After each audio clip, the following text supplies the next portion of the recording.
at Me Show. Reigning champ. Tim Cat. Timothy Cat. You're listening to Come at Me Show. Come at me, show. Basketball shorts. Come at me, show. Did we say the show was good? Hey everybody, hope you are having a wonderful day. Wonderful day. This week's topic is baking, but as usual, we start off topic. I cut my own hair, guys. I did it. I finally pulled the trigger after months of talking about it, months of psyching myself up. As soon as COVID hit and it was like, oh, we you know, you gotta stay home from work, I was like, time to buzz it all off. Burn it down, as they say. Anarchy when it comes to my hair. I'm done. I'm tired of it. I'm tired of these lusciously long locks getting in the way, getting in my eyes. I can't go back to being a hair tie guy. I had long hair in college, and that's like a whole vibe, man. I couldn't go back to that. I'm too old to be rocking a ponytail. I'm too old and single to have long hair.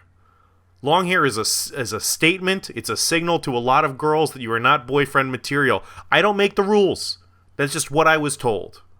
The number of ladies after I cut my hair who were like, oh, well, you know, now something can happen. I was like, what are you talking about? I am the same guy. I am the same man before and after. But whatever, long hair, the curse, the burden of long hair. The reverse Samson, you know, I get stronger the shorter my hair is. Cut off my beautiful locks and I grow stronger underneath. I'm really going for what my mom calls the dirtbag look, which is short hair. I want my beard hair to be longer than my head hair. That's the dream. That's the dream I'm chasing right now. Which is just an average Brooklyn look. Oh man, nothing's edgy anymore. When it comes to your appearance, face tattoos. That's the frontier. That's like the final frontier of like, oh, this guy's, there's something weird, there's something off about this guy. If you have a face tattoo, you know what that's just an indicator of job security. you are like, that's the last thing where you're just like, I'm never gonna have to interview for a job. This is it. This is who I am. Face tattoo. A neck tattoo, cool. Yeah, you can put on a collared shirt, wear a turtleneck, you're fine. You know, a dragon coming out of your hairline to, you know, trying to eat your nose, resting on the orbs that are your eyes, the treasure of your forehead, is not going to sell insurance, if that's the kind of job you are going for. Face tattoo is the only thing that gives pause nowadays. Otherwise, there are no more fashion moves that indicate anything other than like, oh, this is just a person now. You know, like back in the day, it was like, oh, this person's got tattoos. They're tough. They're a thug. Only goons from jail. They're like, yeah. Once you go to jail, you spend all your time tattooing each other, and then you get out, and it's like, oh man, I don't even recognize this guy anymore with his tattoos. Or you went to war. You were a soldier, and you thought you could die any day, and you're like, fuck it. My body is just a vessel for the United States government and for liberty and for freedom. I don't even own myself anymore. I'm a man on a mission. I am possessed by the will and the good fight. So I might as well go hard. What do I have to lose? My life, I'm already laying that down. Tattoo me up. It was an indicator of a hard life. Now it's like Now it's like, I rolled out of bed. I wanted a tattoo. This is cool. You know what? I read this poem, a line in it spoke to me, and I wanted that all over my body. And that's fine. That's cool. That's great. But it doesn't have the weight anymore. It's not intimidating anymore. Beards, I feel like we're the same way, where it's like, oh, this man lived a rough life. He's a logger. This is a guy who drives an 18-wheeler and puts in long hours. He doesn't have time to shave.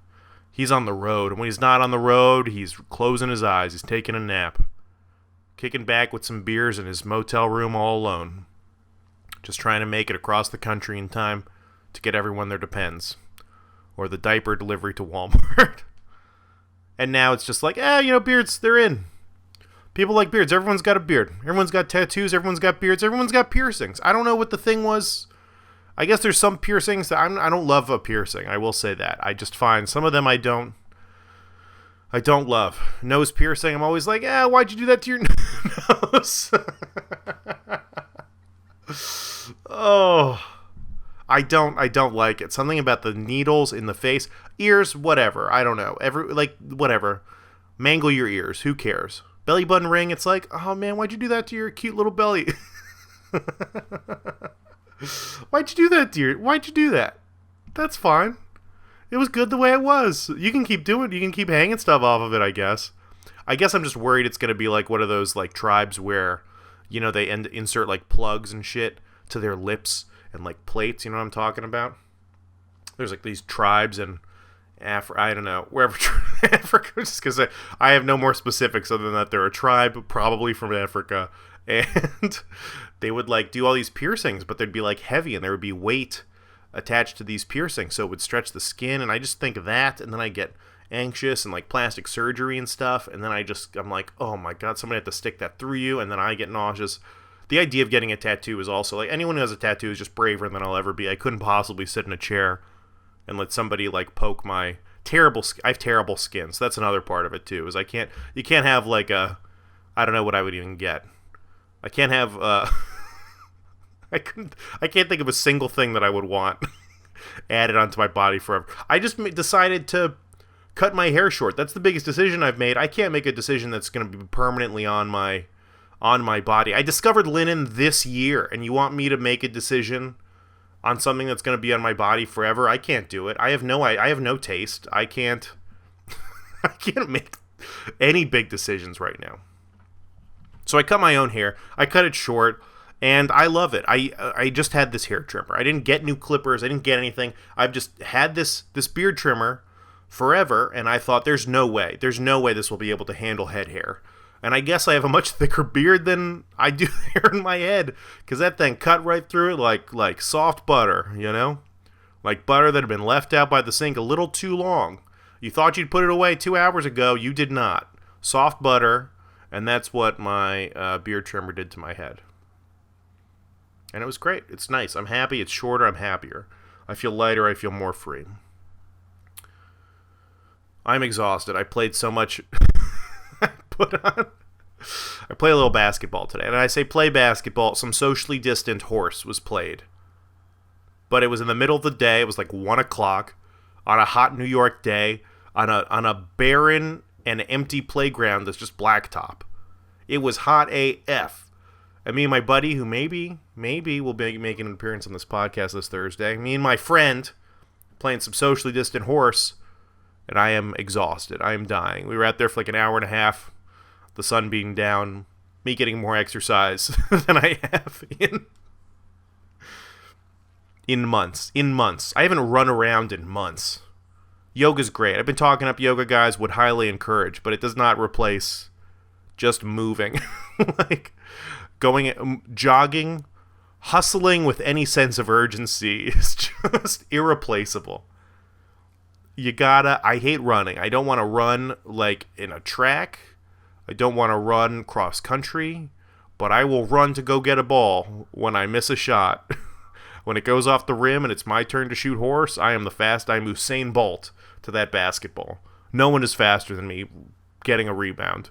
That is like way outside of the game of play. I will run because if it goes to the street, my instincts are like, if it goes in the street, we're over. We're going to need an adult, someone to hold our hands or get the ball for us. Those are my childhood instincts. And so I got to get that ball ASAP. I'm terrible in the game. It's funny how I never play basketball. I play like once every couple of months, and every time I'm shocked at how bad I am. Every single time it's like, wow, really? I'm not any better? And it's like, of course, Tim. Of course you are not better at this skill that you never practice. This thing that you put zero time or energy into? Yeah, you're not getting better at it. I thought it would just be like, oh, cool. Like one day I'd come out there and I'd be LeBron James just posting up at the top. Driving to the basket, kicking it out to somebody with 1 second on the shot clock, and then like yelling at them when they miss the first pass they've received all night, the first open shot they've had all night. Yeah, I've been watching a lot of NBA. I've just been exhausted ever since I came in. It's just I'm so tired. Something about why is it the sun? I know the sun was supposed to be good for us. Get all that vitamin D. Get that vitamin D, fight the coronavirus, and now the sun, it just saps me of my energy. I am exhausted. I'm so tired. I dropped an entire ice cube tray before I came in here.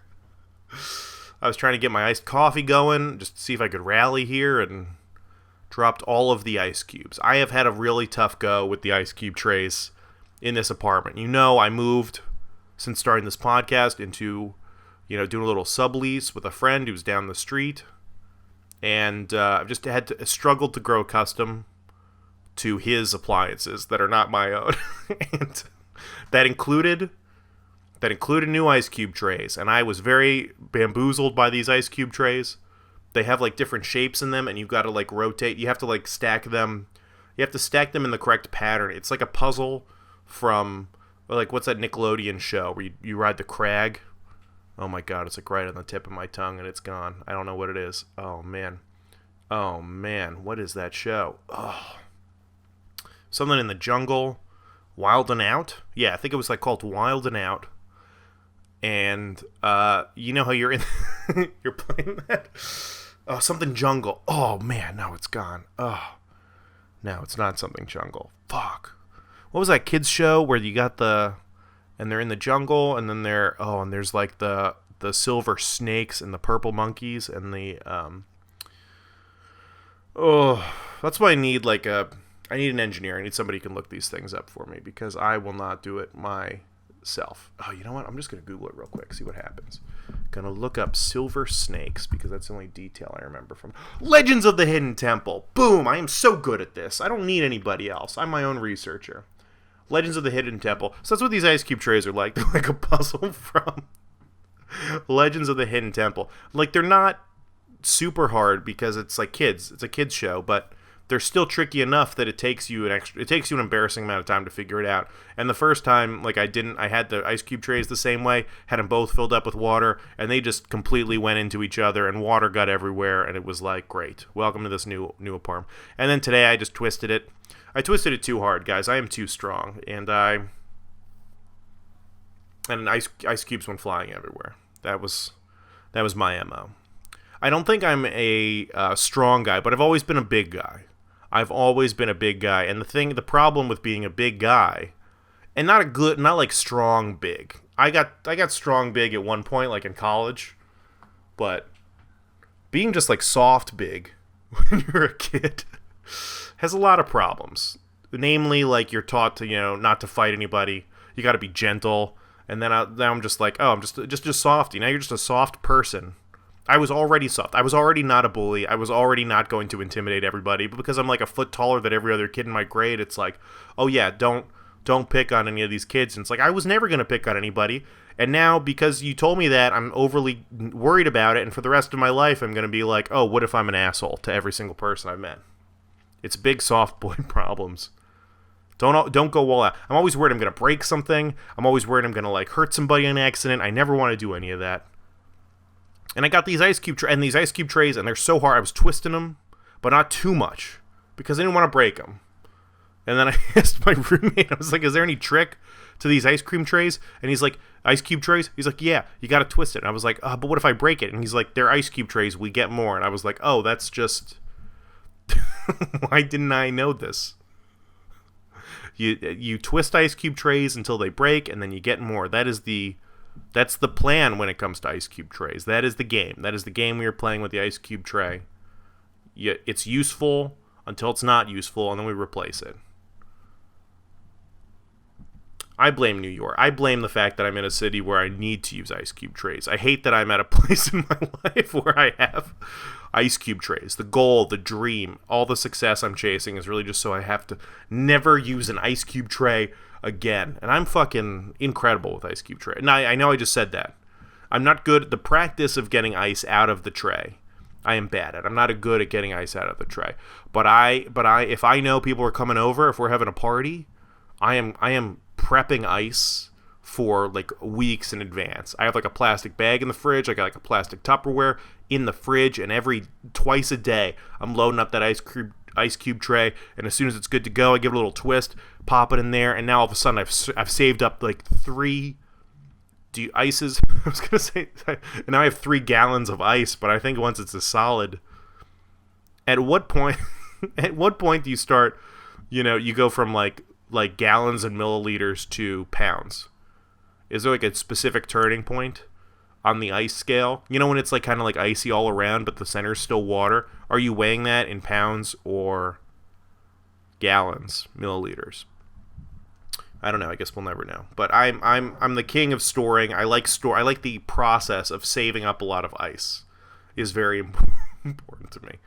So, and I'm afraid I'm going to break the trays. I'm just afraid I'm going to break the trays, and that people are going to come over and they're going to be like, "Tim, where's the ice? We need it for drinks." And I'm going to say, "I broke the tray, guys. I don't know what else to do." And they're going to say, "Really? But that was my mom's tray, and before she passed away, she gave it to me, and she said this tray kept our fridge cool for." Our drinks cool for many a year, and now I'm giving it to you, and then I break it immediately, and then they hate me, and now everybody hates me, because now it's out, and it's a fucking BuzzFeed article about a guy who destroys woman's ice cube tray, ruins party, spreads COVID to everyone there. Like, that's my name. That's my cross to bear, as a big, not soft, strong ice cube tray guy, scared of my own strength. Football...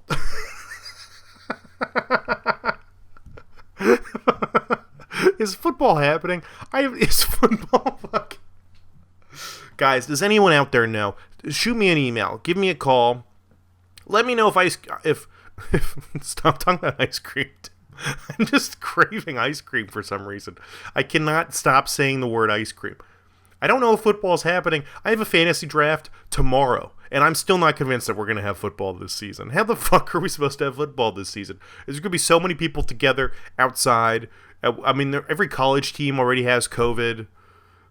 I don't know. I can't believe we're going to have college football. I haven't been thinking about football at all. I don't know a damn thing about football right now. I don't know who's on what team. I don't know what running back is like the best one this year. I don't know. It's not like I'm going to win. I never win in fantasy football. I always make the playoffs. No, sometimes I don't. And you know what? I'm going to do my best. I'm going to research an hour before the draft like I do every single year. And as soon as the draft's over, I'm going to be like, oh, man, I wish I'd done some more research.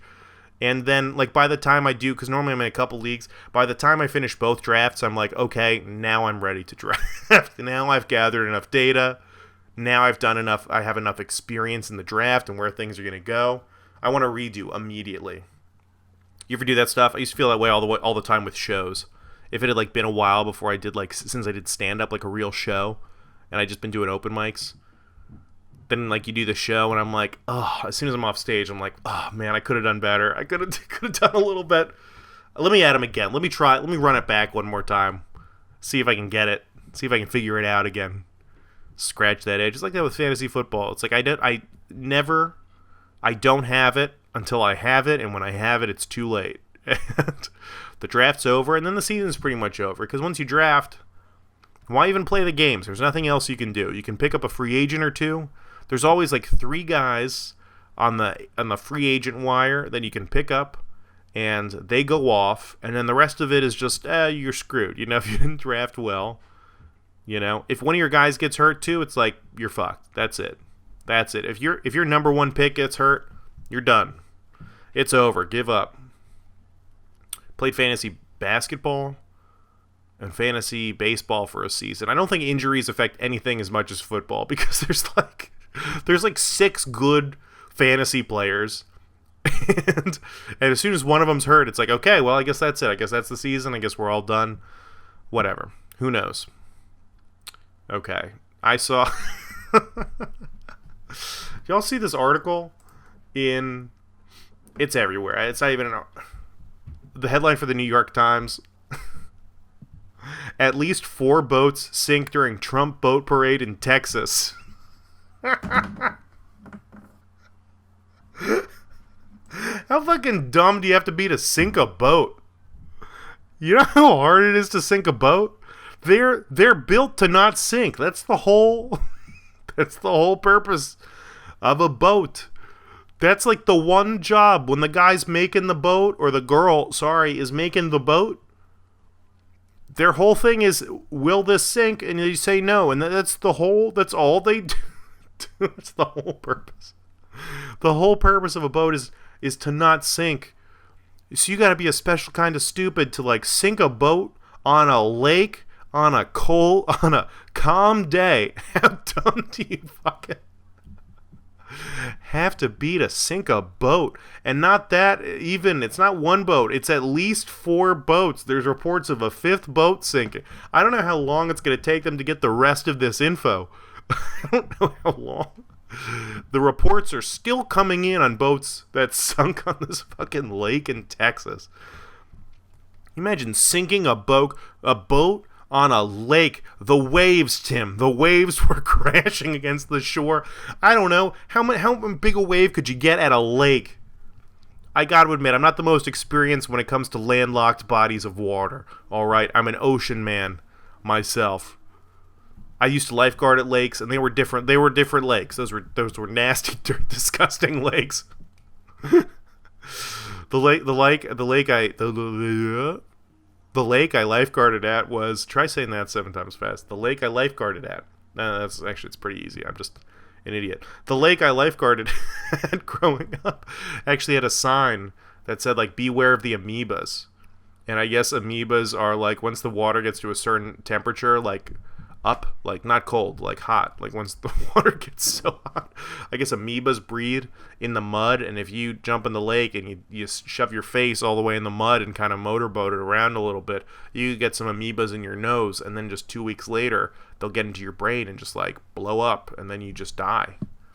So why did I say that?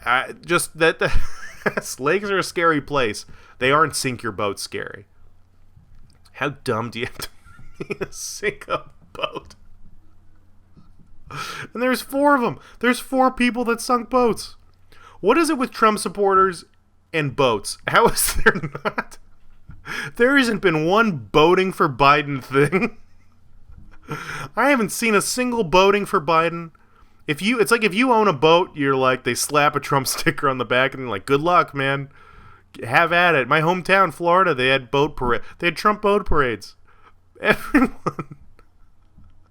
Trump voters love fucking boats, and it sucks because I love boats. I don't love Trump, but I don't think that's allowed. I don't think I can like not like Trump and own a boat. Maybe I'll just never. I didn't realize it was such a politicized thing. Can we get one boating for Biden? No, I don't want to. I don't want to boat for Biden either. What the fuck? God, I don't know. I guess if you're dumb enough to go to a boat parade for any politician, it's like, oh yeah, you suck, this sucks. You're probably the kind of person who would sink a boat. I don't know. It's all bad. It's all dumb. Whatever. These people are all dumb. Nobody in government cares about us. That's really the message I wanted to drive home today. Ugh. Voting for Biden. Guys, our topic this week is baking. Baking. I love baking. I guess I like watching baking. I'm not the most experienced baker myself. All right, I've baked a handful of things and not well. All right, I've baked like pancakes. I don't know if that even counts as baking. I guess you kind of fry up a pancake. I've baked brownies. Oh my god, brownies. Brownies are like my number one dessert might be brownies. God, I fucking love brownies, guys. If you have a brownie, right, you going for an edge, a middle, or a corner? Where are you going? Corner. That's right. You're going for the corner. It's the best part, the extra crispy, crunchy part of the brownie. Especially if the middle's soft, so like you get a super soft bite, and then you get all these like super hard edge bites. Yeah. Get yourself someone who likes the opposite piece of brownie. You know, if you're a middle, get a crust, get an edge person. And if you're an edge person, get yourself a middle. There's enough brownie. If you make a big old sheet of brownie, you got enough room for everyone to be happy. You just cut out that middle, you throw it to your partner, and then you just go to town on that edge, man. That's where it's all about. I don't know. I eat brownies the way I start puzzles. Like, I start with the edge. I start with the edge while it's good. And you know what? If I make a brownie, I'm not eating it fresh. I'm not eating it that day. I'm putting it in the fridge, and I'm eating a cold brownie for breakfast tomorrow, probably. Or I'm just eating a cold brownie in general. I love a cold, chewy, fudgy brownie. That's the best. That's the best damn thing in the whole fucking world, as far as I'm concerned. Fuck everything else. Chewy, cold brownie. That's my shit. That's my shit right there. I love it. It's the best. Warm brownie, it's like fine. These are good. This is the second best thing I've ever had in my life. But a cold brownie, oh, number one, numero uno. When I get ice cream, I always get ice cream, and I like, I'm getting like a brownie batter ice cream or like cookie dough ice cream. I think it's just because I want brownies. I don't want the ice cream. The ice cream's the worst part of like a brownie batter ice cream or like cookie dough ice cream. Why can't I just buy a sleeve of cookie dough like the savage I am and just slurp that down, you know? I could even go through the, you get like a whole thing of like break apart cookie dough, put it all out on the tray, and then instead of putting it in your fridge, just like dump it all into a plate and just go to town on that. Instead of getting this ice cream, why are you including this middleman? Why am I wasting calories on ice cream when really I just want a delicious brownie? I don't know. Maybe someday. Maybe someday I'll figure it out. But until then, I'm just going to keep... The trick is it's hard to... You can't just get a brownie. I'm in New York. There's bodegas everywhere. You can get some chocolate ice cream with a brownie in it pretty much everywhere you go. But there aren't any bodegas that are just selling, like, second day refrigerated brownies. And that's a huge problem for me. That's a huge problem for me because I don't want to make them myself, because if I make them myself, I eat them all myself, and that's a problem too. I can't have that. I can't be eating an entire sheet of brownies every time I want a bite of a brownie, but whatever. What can you do? You know what I did also last time I made brownies? I just put them in like a muffin tin because I didn't have a good like thing, and then muffin tin brownies, guys, all edges. If you make brownies in a muffin tin, it's just straight edges all the way around. There's barely a middle in that thing. It's incredible. God, I love it. Would recommend. 10 out of 10. Would recommend. Brownies, delicious. What else have I baked? One time I baked biscuits because I was inspired by the real thing I like for baking is I like watching baking. Great British Bake Off. That's my shit, man. I love that. I love the Great British Bake Off. They're so cheery and they're so nice and they're so sweet. They're just wonderful. They're my favorite. The hosts are great. I haven't watched anything past Mel and Sue because once Mel and Sue left, there was this whole feud with the BBC. Excuse me. Once an episode, I burp. And I'll tell you guys, honestly, I never burp in real life.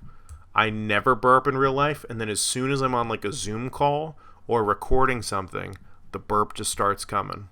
I never just burp out of nowhere unless it's being recorded. I mean, it's a phenomenon. But once an episode, see if you can try. When we get to the 100th episode, I'll do a supercut of all of my episode burps. Oh, that's a terrible idea. Nobody wants that. The Great British Bake Off is incredible. If you haven't watched it, it's just the British just are so much chiller than we are. They're calm. They're collected. They're not like yelling at each other. They're just like, it's just like 10 bakers competing, but you wouldn't even know they're competing. They're helping each other. They're like giving supporting words to each other. They have like 3 hours to bake, and then but the funniest part is like there's a lot of waiting around. They like put something in the oven and then they stare at it for 20 minutes. They're like, oh my god, is it done?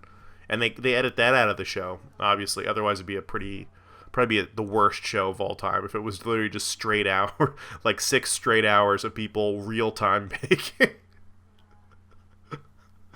That would be terrible. But they just do all this sweet. It's just sweet and nice, and they do breads, and they do pastries, and I'm always like, oh, it just seems so relaxing to like knead some dough and to put it in a thing and then to like do like some detailed work on it and experiment with flavor. It just sounds fun. It just sounds like a fun thing to do, to be really into baking.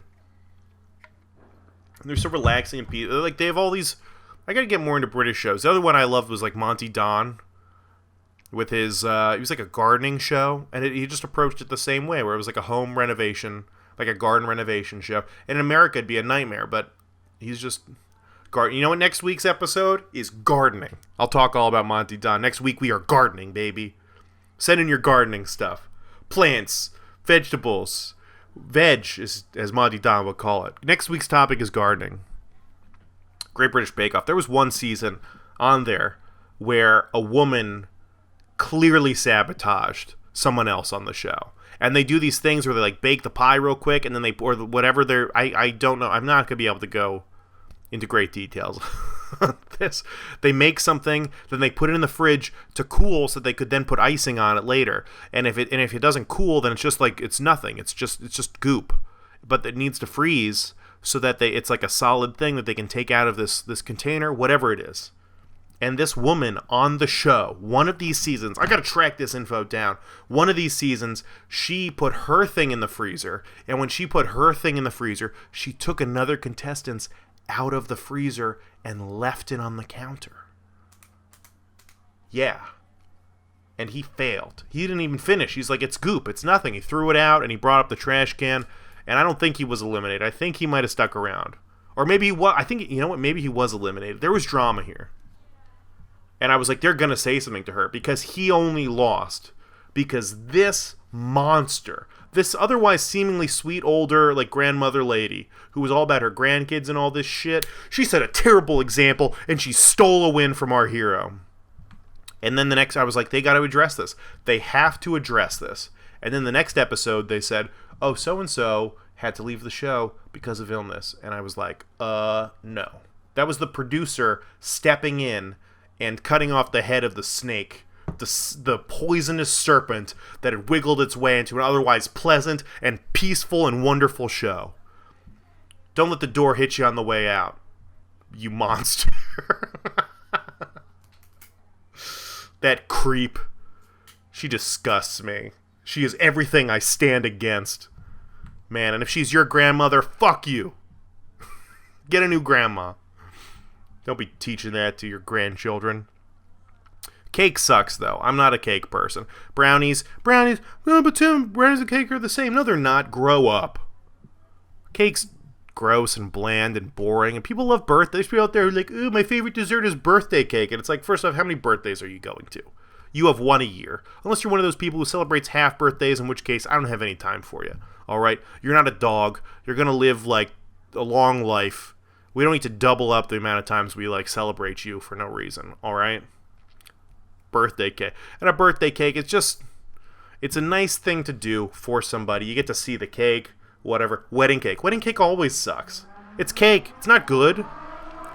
The best cake is like a Fudgy the Whale, like an ice cream cake. That's the best cake. But you can't put ice cream in everything, right? So people just get these, like, bland, dry cakes. Oh, what about those cakes that are like just cookie? Like just a giant cookie dough, like a giant soft serve cookie? Is that a cake or is that a pie? I don't know. But cake, regular cake can bite me. And somehow it's the worst icing. Why is it that when you make a birthday cake, it's like this like white, it's like pasty icing. Cupcake, great. A cupcake's delicious. Icing on cupcakes is always good. But then you put that same icing on a birthday cake and all of a sudden it sucks. It's bad. Birthday cakes, bad. Unless they are, what are those, like, funfetti ones? The ones with little colored dots in them? I don't know what that is, but that's delicious. So that's a good cake. Someone at Great British Bake Off should just bring in a box of that shit and just throw it in there. Next time they're like, hey, we need you to make a cake from scratch. And he's like, well, I'm scratching the sticker off the top of this box. I'm about to dump in this bowl and make you a funfetti cake. And it's going to be delicious, and you're going to love it with a nice cream cheese icing, courtesy of Publix or whatever grocery store you enjoy. Cake sucks. Cake, I'm out on cake. Oi, mate, here you're talking about pies this week. Bugger off, you're probably only talking about Yank pies. These sweet pies. Rubbish. What about meat pies? Those are the dog's bollocks. Don't cock it up now, mate. Cheers. One of our many listeners from across the pond. I see you, I acknowledge you, and I welcome your appearance on our friendly American podcast. I love a good pie. I promised last week some pie talk, and I will not disappoint. This guy's bringing up a good point. Meat pies. What about meat pies? In which pies? I'm already picking it up. Meat pies. What about the meat pies, sir? Can I get some more meat pies? That's what...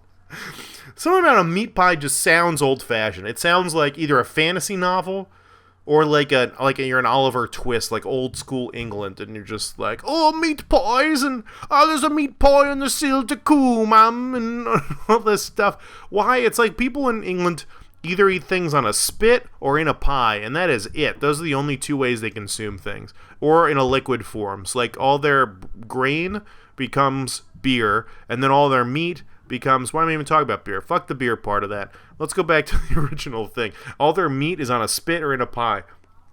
It's crazy. It's crazy.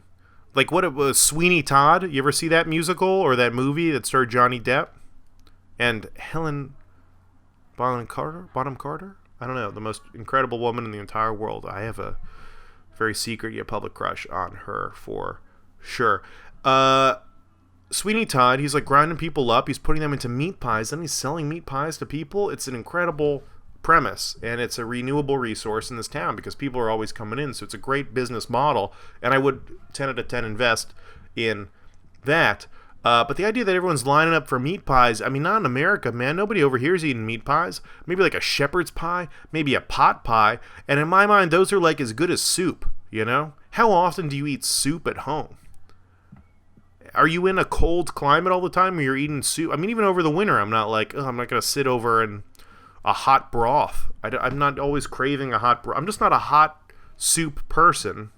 And for some reason in my mind, a hot pie is like the same thing. I picture like a shepherd's pie or something as like a stew. I don't know why. Maybe they taste similarly. I don't know. I'm all about meat, man. I fucking love meat. And if it's in a pie, all the better. I'm all for it. I'm all for these pies, but I can't. None of them are going to be in my top 5 pies, which is coming up. And I don't remember the last time I had a meat pie. But you know what? As soon as I get a chance, I'm going to go find one. I'm going to go get one, and I'm going to tell y'all all about it because it sounds bomb. Here we go. Tim Keck's top 5. This week, you guessed it, I'm running down my top 5 favorite pies. Excuse me, another burp. Here we go. Tim Keck's top 5 favorite pies. We're going to start with an honorable mention. The pecan pie. I love it. It's so good. It's a delicious pie. It's incredible. Maybe this is a terrible top 5 because it's just me listing 5 things that I really like, and I have nothing else to say about them. Other than that, I really like them. Pecan pie is awesome. In general, pecan may be one of the weaker nuts. We can say that. We're all friends. It's not often that you get a thing of mixed nuts and you're like, man, I really got to bite into this pecan. Even when you have like the nutcracker, I was real into that for a minute. It was like getting a big thing of like nuts like in the shell and then getting a cracker and like cracking them out. And the pecan, you know, is good and it's tasty on its own, but it needs a lot of help. It needs the rest of the pie in order to be a good tasty nut. I don't know what they're putting in these things, but I was Googling pies, as I want to do every week in general, regardless of the topic of this podcast, and they were listing pecan pie is by far the worst pie for you, which I find shocking. Anytime something that's not chocolate is the worst thing for you, it stuns me. But there's no chocolate. I mean, sometimes, oh my god, have you ever had a chocolate pecan pie? Oh my god. Oh my god. Incredible. Beautiful. A pecan pie, man. Yeah, they're just a soppy mess. I like a soppy mess in a pie, man. I want to put the fork in and just be like having to get all over the plate and just making a mess. And I want something sweet and tasty. And damn it, if a pecan pie doesn't fit the bill for that, throw a little whipped cream on there, maybe some Cool Whip. Oh my god. Even though I don't know if there's a pie on this list that would be better with whipped cream, but whatever. Here we go. Tim Keck's top 5 favorite pies. Number 5, chocolate cream pie. Yeah, I said it. I love a cream pie. And chocolate's the best one. Just some nice fluffy, some mousse. Is there mousse in there? It's just cream. I mean, I want cream on everything. Cream everywhere, man. Chocolate cream pie. Delicious. I love mousse. Oh, man, like some chocolate shell on that. Oh, it's just delicious. It's the kind of pie that you eat and then you feel like disgusting after. But it was so good and so worth it. And I love chocolate. I have a sweet tooth. I want some chocolate. Chocolate cream pie. Me. Number 4, banana cream pie. Delicious. Bananas. Underrated. underrated. When I was a kid, for some reason, I thought I'd be running to bananas all over the place. I feel like banana is like the funniest. It's the funniest word to. It's like one of the top two. Pineapples up there too. Pineapples are funny on their own. But bananas, there's something funny about bananas, especially as a kid. You're always like, bananas, there's banana peels, people are tripping all over the place. And as an adult, I feel like I rarely eat a banana. But when there's banana cream pie available, I'm leading tongue first, baby. I'm in that thing. Banana cream pie, so good, so delicious. Banana's underrated. Again, in bread form. We're talking about baking. Banana bread, one of my favorite things. One of my favorite things in the entire world is some banana bread. It's delicious. Banana is somehow better. A lot of these things. The pecan, useless on its own. The banana, next to useless on its own. But if you add it to something, oh my god, it's incredible. Banana pancakes is a thing I've been meaning to try. Where you just mash up banana. There's all these things where it's like, oh yeah, cool, if you want to diet, you cut some carbs. And cauliflower. They use cauliflower instead of bread all the time. Oh, you want a pizza? Well, let's make it a cauliflower crust pizza. Oh, you want mashed potatoes? Let's make them mashed cauliflower instead. There's so much just throwing cauliflower at stuff. And I feel like banana kind of gets in there too. It's like, oh, you want an oatmeal this morning? Like, how about just some mushy banana? We can eat some of that. You want some pancakes? What if we just mushed up banana and then you, like, fried that? That would be good. That'd be a fun thing to do. I would disagree on those things, except for banana bread and, of course, banana cream pie. Number 3, all-American, baby, apple pie. Yes, that's the pie. That's the pie. That's like, I don't know how it's not number 1. It's such a good pie. Everyone loves an apple pie. Again, I would say, I don't know. On its own, I'm not huge on apples. What is it about fruit? These are the bland fruits, too. Bananas, apples, these are not the flavorful fruits. They're the best runs, but the worst fruits on their own. And somehow in pie form, they're just incredible. An apple pie is just so good an apple pie. Man. But honestly, I'm pretty sure I might have said this already, but I definitely heard as like a dieting tip is like, cool, next time you think you're hungry, ask yourself, do you want an apple? Because if you don't want an apple, you're not really... If you want an apple, then you're hungry, because nobody ever wants an apple unless they're starving. But if you don't want an apple, then grow up. Hold on. You're not hungry. I wonder if it was like, hey, Tim, do you want some apple pie? I think I'd pretty much always say yes. Next time I ask myself that question, do you want an apple? It's going to be like, I don't know, is it in pie form? Also, one of the few things on this list that's not good in bread form. Apple bread. Fuck that. I don't know what the fuck that is. Number 2, Tim Keck's top favorite pies, pizza. Oh yeah, I'm throwing in a twist here. Pizza, so good. Up here, people saying, oh, you want a pie? You want a slice? You want a slice of a pie? It's like, yeah, man, sign me up. Banana cream? No. Pepperoni. What? I've never had a pepperoni pie. And it's like, oh yeah, they're talking about pizza. Pizza is delicious. It's incredible. Deep dish pizza can get the fuck out of here. All these people in Chicago being like, oh, but Chicago's got the best pizza. It's like, what the fuck? You have the best casserole. You made a bread casserole. Congratulations. All right? Now, go eat a hot dog, whatever the fuck you do in Chicago. Go watch the Cubs lose. Are the Cubs good now? I don't know. Pizza is delicious. I haven't been eating that much. I've been eating pizza. I either eat the shitty pizza that is, like, delivered and then it's fucking weird. I had, like, a barbecue chicken pizza the other day, where instead of tomato sauce, it was barbecue sauce. That was a dream. That was incredible. And if you're getting shitty pizza, that's the way to go. I also found... There's a pizza place in Brooklyn, legendary. People love this place, and like it's like the hipster cool.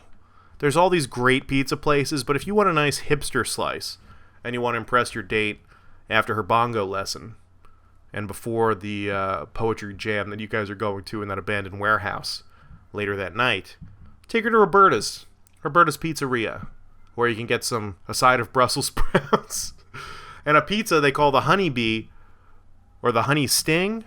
The bee sting. I think it's called the bee sting. Either way, it's got honey on it, and it's good. It's real good. And the first time you eat it, or even see it, you're going to be like, this doesn't look good. I ordered a pizza, not a flat, kind of pale, squashed dough that somehow cost $20. I expected $20 worth of pizza. Why is there just sauce on some of it? Why is the cheese not covering all of the top? What is this weird honey on this pizza, and then you eat it and you're like, this isn't as good as regular pizza. I don't want this. Why would anybody come here? And then the next day you wake up and you're like, man, that Roberta's pizza was pretty good. And then the next week you're like, I gotta go back to Roberta's. That shit bangs. That shit slaps. I fucking love Roberta's Pizza, man. They had a pop-up. This is the magical thing about New York City. Is like you're walking around the city, not looking for anything in particular, and bam, you walk right into a pop-up. Roberta's has a solid brick and mortar, like a regular restaurant, but it's like a little closer to the city, not within walking distance of my apartment. But I walked right into a dude. They had a real pizza oven, just like a brick, like a wood burning pizza oven in a parking spot on the street. And they had a little tent set up where they were like prepping the pizzas. And then next to that was a dumpster, and you could wait by the dumpster. You could order a pizza and then wait by your dumpster and then bring it home. And I did that, and it was magical, and it was so good. And that's the New York experience, is eating something that you couldn't find anywhere else in the world on the street next to a dumpster, because that's New York, baby. That's the New York I live in. That's the New York I want to preserve for for the future generation. I don't know. Pizza on the list. I love pizza. Roberta's would recommend. I got to do a spot or not for that. Tim Keck's top 5 favorite pies. Numero uno. I've been taking Duolingo. I've been learning Spanish. Uno equals 1 for all you gringos out there. Number uno. Pumpkin pie. Yeah, I'm pretty sure last episode I said I wouldn't put pumpkin pie number 1, but who am I kidding? It's my favorite pie.